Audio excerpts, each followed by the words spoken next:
Debbie? Can you hear me? Yes. All right, excellent. All right.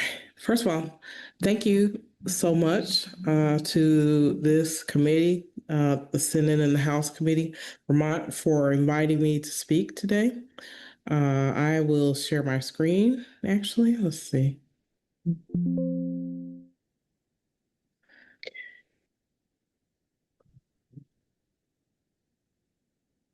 All right. Can you see my screen? Yes. All right. So today I'll be talking about business risk and opportunities as it relates to privacy, trust, and business outcomes. So I am Debbie Reynolds. They call me the Data Diva. I'm the founder and chief data privacy officer of Debbie Reynolds Consulting. I work at the intersection of data privacy and emerging technology. I'm a technologist by trade, but I work and focus now in privacy. So I have over 2 decades of experience in the privacy and tech industry. I've been named one of the top global 8 data privacy experts, top 30 cyber risk communicators. I've also been quoted in publications like the New York Times, Forbes, Bloomberg, and the like. I have a podcast called the Data Diva Talks Privacy Podcast. It's the #1 data privacy podcast in the world. We have listeners in over 158 countries. Also do keynote speaking for companies you've never heard of, like TikTok and PayPal.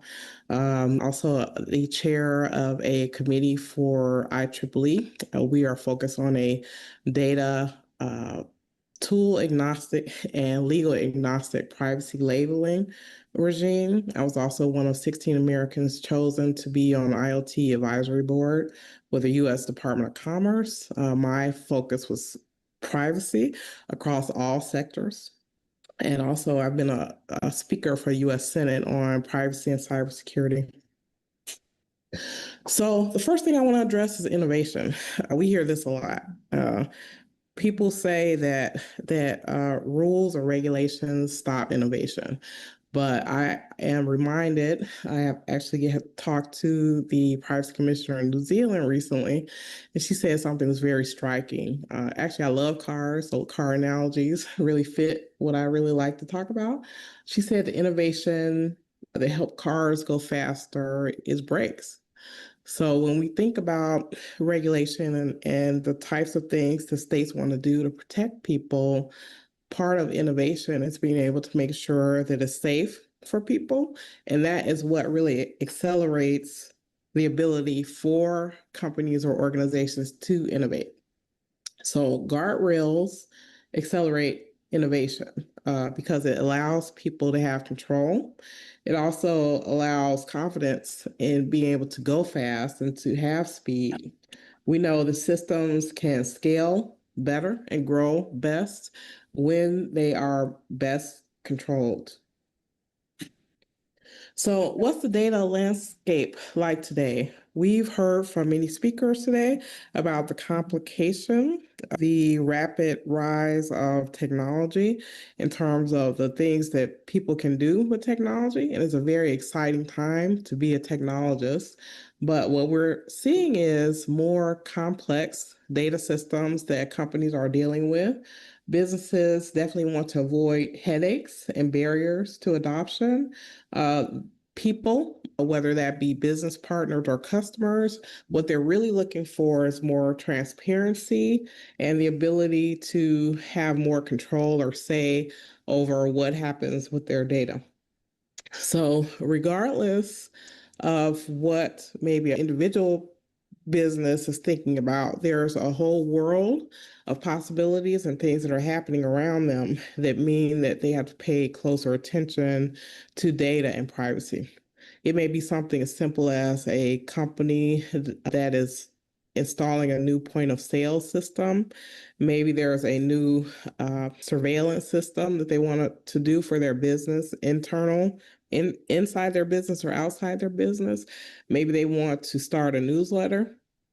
Perhaps they collect customers' names when they use their service. Even bars and restaurants that are using either tracking people for reservations or even checking people's IDs. Also, a big use that we're seeing maybe companies moving into emerging technologies are things like using tools that track employees, whether that be them punching in and out electronically, using maybe their thumbprint, or even tracking that happens on the internet or data uses that they have that are in the cloud. So all these things touch all types of businesses of all sizes. And that means that because they're collecting more information, that means that is raising the risk level to the organization in terms of how that data is collected. So it gives them more responsibility, and it also creates risk for the individuals whose data is being collected or retained, stored, or shared. So here are the things that we hear that businesses say they're concerned about. Definitely increased operating costs, the complexity of managing all these different things and all these different rules and expectations. And then also, I think from a state perspective, no state wants to be put at a disadvantage. But really, the real risks are a loss of trust. So when companies or organizations lose trust, they lose revenue. So whether that be existing clients, uh, curbing new clients, also business partnerships become harder when there is a lack of data trust between them. There may be expensive hidden data liabilities that have to be addressed. And also, companies definitely don't want to be reactive in terms of data fixes, especially because a lot of the things and disruption that can happen to a business will stop or either cost them more money or cost them more headache down the line. So, regulation or rules that may be set by states, really the goal, regardless of how it's articulated, is to create more transparency in how data is being used, and then also try to give an individual more agency, meaning how their data is used, and also what actions can they take to decide what they want to do to make better choices. So the goal is really to make sure that if companies or organizations are using data in data systems, that they're transparent, and then also that a consumer or user has the ability to make informed decisions or choices. And that really is the foundation, part of the foundation of privacy. So why privacy expectations matter. Having clear expectations between a consumer and a business is very important, especially as we know that the digital landscape is getting more complex. Consistency prevents reputational and customer harm. We've seen this a number of times, especially, let's say, there have been situations, this is a publicly available situation where General Motors, there was an article written by Kashmir Hill in the New York Times about General Motors. They were collecting car data, and then it was being sold to data brokers and then to insurance companies. And people were upset because their either car insurance had gone up in terms of costs, or they were canceled in their car insurance. And so that caused a huge uproar, and there were many. I was studying at that point data privacy in cars, and read through all the articles. I read through all the comments on those articles from consumers, and there were people saying, I'll never, we've been buying GM cars for 3 generations, and if they're selling my data, I'll never buy another car from this company. And I thought, wow, this is a huge risk for businesses if they're handling data in a way that a customer may not agree to or may not like, beyond regulation. So I always tell companies, do you want to lose a dollar to gain a dime? So you have to really think about those data uses and how that really benefits the individual. Okay. So, what this unlocks for businesses, really, especially if they are really thinking about the human impact of how data is being used, stored, and shared.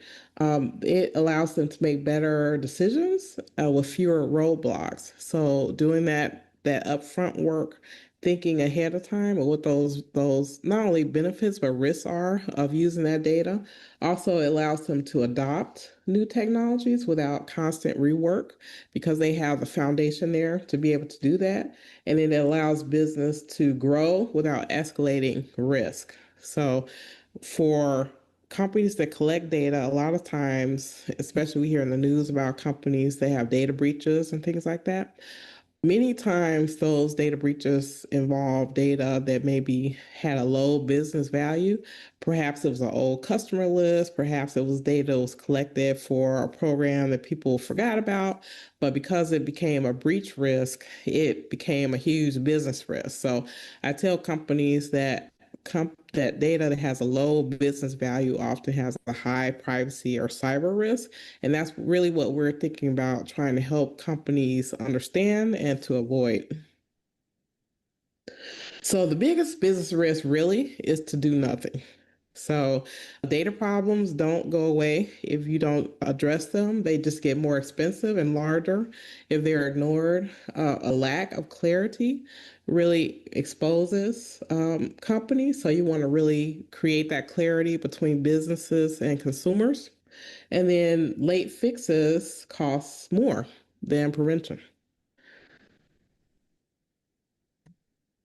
So my takeaways are guardrails really accelerate innovation. They don't stop innovation.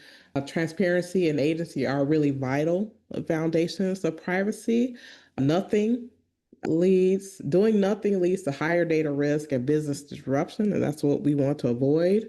And also, in my view, trust is the new goal. So trust in the future in terms of how companies are handling data, that is really how they can reduce risk, but then also increase revenue.